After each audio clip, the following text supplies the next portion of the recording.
Hi, my name is Aishwarya and you're welcome back to the Recruiters Training Series provided by ApTask.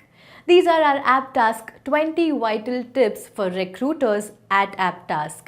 We preach this, we teach this so that all recruiters are able to be confident and successful. Tip 1. Check LinkedIn profile. Before you call any candidate, check their LinkedIn profile to ensure they're not already working for our client. This happens a lot when we have old resumes on file.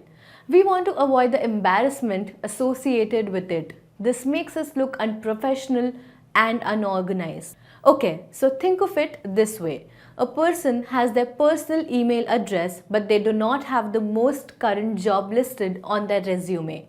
Their LinkedIn, however, is updated with the most current job, and guess what? It happens to be your client. This simple time-saving lesson here is that you could have avoided calling this candidate if you had matched their resumes with their LinkedIn profile. In short, be mindful and make sure that you match the resume with the LinkedIn profile and look for the most current employment on LinkedIn. This will help you avoid wasting time and allowing you to focus only on the right candidates. Tip 2. Learn about the candidate's work history and experience with the client, if any.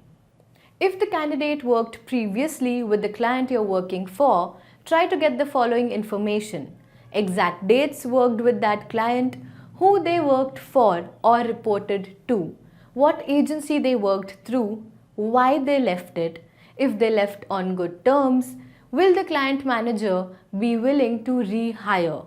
If they left on good terms, or will the client manager be willing to rehire? If the position is in a different department within the same company, would that hiring manager provide positive feedback? Basically, ask more questions.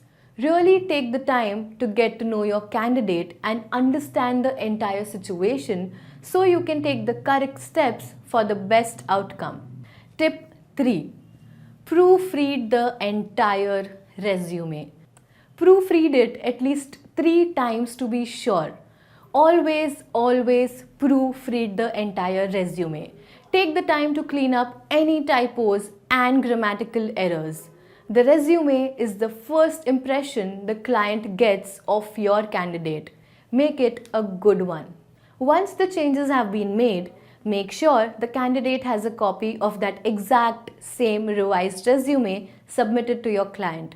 Otherwise, if the client has one version and the candidate walks in with another version, there will be a discrepancy. The last thing we want is for the client to think that you modified the resume to match the job description. This will reflect poorly on you and on ApTask. So, always make sure if you make any edits, send a copy to the candidate before submitting it to the client. An even better option would be to have the candidate make the changes and send you the revised copy so that you have a track record that the candidate had given you that resume copy. Tip 4. Smile, listen, and take your time. When you're on a call with the candidate, always try to smile. When you smile, your tone comes off very courteous and pleasant. When the candidate is talking, do not interrupt them.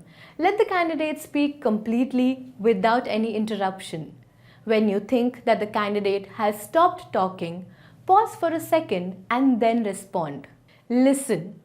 Listening is the most difficult and uncommon skill every recruiter should practice.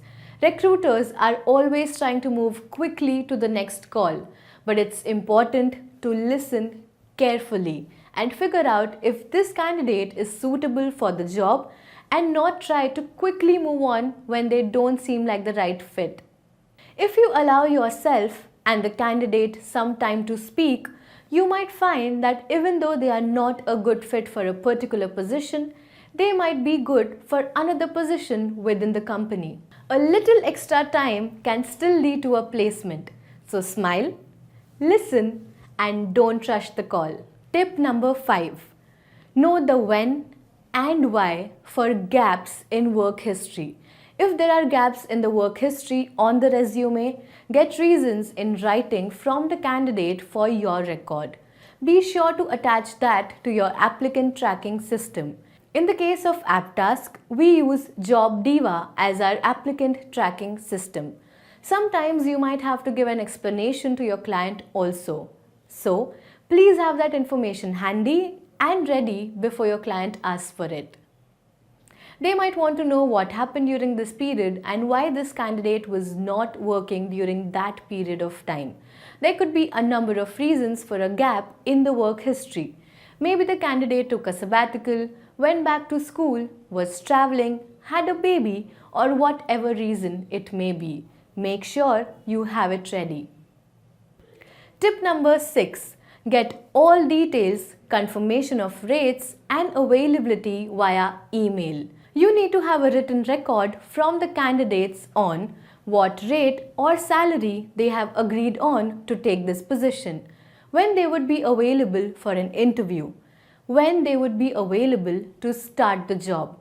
If the candidate does not send you a confirmation on email, send one to them via email stating what discussion you had and what rate or salary they had agreed upon. This email should start with "As per our discussion, we have agreed upon." This is a good way of getting it on record and also getting a solid confirmation from the candidate. If they disagree, they will have to respond. By sending the email after the call, you have covered your bases. Tip 7. Calculate the commute distance and time for the candidate. Always determine the distance from the candidate's home to their workplace. Learn about the transportation options and time it would take for them to get to work. If the one-way commute is going to take more than an hour, the candidate may not be suitable unless there is a comfortable public transportation. In some cases, the candidate may be willing to relocate, so ask them if that is an option. Understand if it would be a temporary option or permanent. If someone has a family and kids going to school, this may not be a long-term option for them.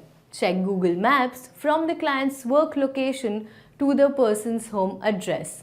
Sometimes the distance may only be 10 miles, but there may not be an easy way to get there and it could take more than 30 or 40 minutes to reach the workplace. Keep in mind, people working in New Jersey usually take the train to go to New York. People working in Long Island have a longer commute to New York and some trains not even are close to their homes. People working in Westchester can come to New York City, but it might take a little bit more time. People working in Connecticut have a much longer train ride if they are going from New Jersey or New York. So, please always check the map and check the public transportation on Google Maps and figure out the duration of the commute if the person takes public transportation. If there is no public transportation, always ask the candidate if they drive and if they have a car. Also, ask if they have been driving to their previous jobs and how far the distance was. This will help you to get an idea of what they are used to in terms of work commute. Tip 8. C2C details and check H1 visa. If the candidate is coming through another corporation which is also called C2C, compare candidate's version with his employer's version on candidate background, immigration status, past project information, rate expectations and other criteria. The most important is the H1 expiration. Try to get a copy of their most current H1 visa so that you can check that there is enough time left in the H1 visa for candidate to perform the job and finish the contract with your client. Tip 9. This was already discussed in tip 3. Number 9. This is absolutely no. Never ever modify or fudge candidate's resume before submitting to the client. If you need any changes to be made to the resume, let the candidate make it and then resend it to you. The candidate always needs to have the same copy of the resume that you submitted to the client. If you do this and the candidate walks in with the old resume, you get caught. And that's going to be a very embarrassing situation for your account manager. But never ever do that. Period. Tip 10. Be honest with the candidate and provide all accurate information about the job. Provide all the information you have about the location, role, manager, company, and whether client will accept remote work or not. The more informed they are, the more likely the hiring process will go smoothly. Provide client company website links, hiring manager, and the interviewer's LinkedIn profile before the interview. Provide the entire hiring process, background check, and drug testing information to the candidate upfront to avoid any surprises. It's very, very important that you go through the entire process. Tip 11. Change the candidate's mind if they decline the offer.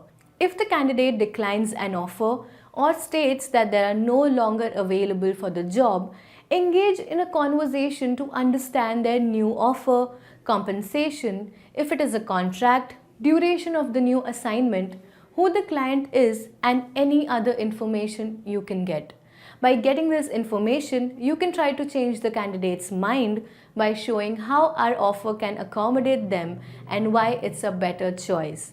Do not just say thank you and good luck. Try to show the candidate the pros of the offer that you have provided. Reasons you can provide to help change a candidate's mind. Project has a longer duration, closer to home, better rate or rate can be negotiated with the client, more room for growth. In short, don't give up. Try your best to get all the information and see if there is anything that can be done to make the candidate happy and change their mind about declining your client's position. Tip 12. Prepare your candidate for the interview. Prepare the candidate with proper explanation but never give questions you know the client might ask or has asked the previous candidate. If you're a good recruiter, you will always take feedback from the candidate. You may ask questions such as, how was the interview? What kind of things did they ask? What skills did they say they are looking for? Was there anything that was difficult for you to answer? Sometimes you know the questions that the client might be asking, but do not reveal those questions to the next candidate who's going to be going in for the interview. You can give a broad explanation and provide an area of expertise designed by the client, but not the actual questions. Letting your candidate know what questions will be asked would be cheating and not fair to the candidate who you retrieved all that information from. To not cheat on questions is in everyone's favor because the second candidate can prepare for those questions, might get the job and may not perform on the job as well as the client was expecting. Be fair and help candidates find positions that they actually are a good fit for. Tip 13. Inform candidates that calls are being recorded for training purposes. If you record calls with your candidates, always inform them that the calls are being recorded for training purposes. It is illegal in some states to record calls without the other party's consent. So do not record the calls without consent. Tip 14. Communication is the key. Always stay in touch with the candidate and keep them informed on where they stand in the progress of hiring with your client. If they are rejected, please let the candidate know right away. Do not keep them dangling and do not give them wrong information.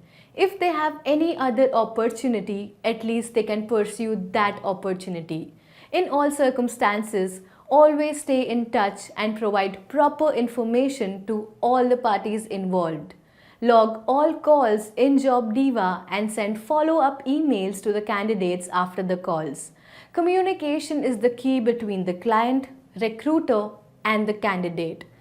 So, this is very, very important, and when you speak to the candidates during their process, to ask them questions like, hey, are you taking any other interviews? Or are there any other job offers in the pipeline for you? So you can get that information and let your client know that, hey, this candidate is no more available. The candidate has already taken another job.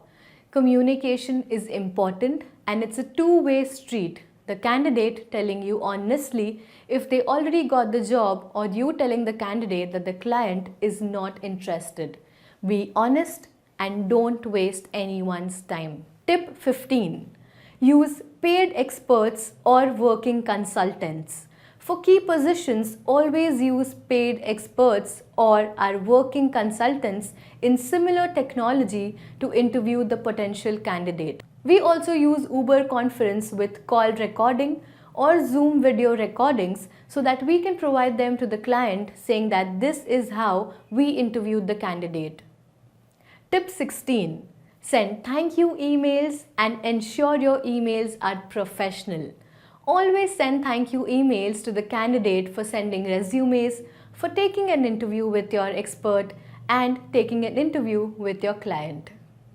Use standard templates for email communication whenever applicable. Be sure to spell check your emails before sending. All recruiters need to have consistent email signature with your company's website, company's LinkedIn page, and company's job listing page. These should all be in your signature so that if your email is forwarded to a potential candidate, they can view the job opportunities that we have posted. Tip 17. Keep in touch with your candidate. Call every candidate you place on their first day of assignment and make sure everything is going well. Ask if they reached work smoothly, if there was any traffic on the way, or they faced any parking issues. After that, you should call at the end of the first week and then on a monthly basis to understand there are no issues. Show that you care and that you are still there for them to support.